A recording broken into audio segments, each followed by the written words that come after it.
New media, old school. Social media has only been around 5 minutes, but already it's an age-old debate. Now, the AFL has been criticised for being too heavy-handed on its own players for daring to utter their opinion on Twitter. I'm with the league on this one. Boys, you have to be smarter. Watch your language. Absolute rubbish, Mark. Boys, you need to be more open and transparent and talk to your fans directly. They should be applauded for telling it like it is, not fined or having please explain. Nothing they said was bringing the game into disrepute or outrageous. They just said what they were feeling. Well, bravo. I wonder whether they'd say this. James Frawley, for example, looking down the barrel of a camera like you are now, suggesting his teammates play for the Vixens, not the Demons. Hilarious, Mark, hilarious. Jackson Trengove in particular. And Ricky Pettard, with the exclamation marks, Ricky. Very succinct. Would you say that and expect to get away with it? Of course not. I'll give you other players from Melbourne and other clubs might have said worse, but I think the AFL had to fire a little shot. It was a scattergun approach by the AFL. Some comments got through without any explanation.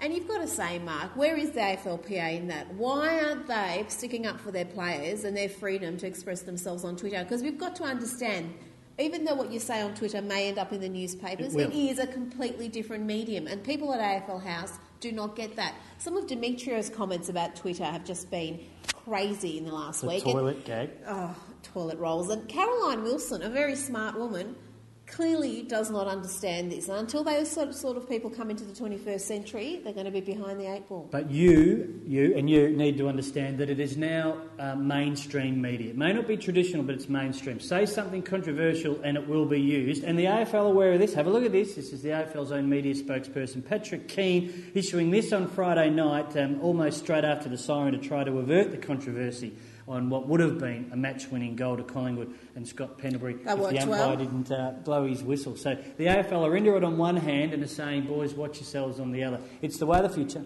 AFL being hypocrites? No.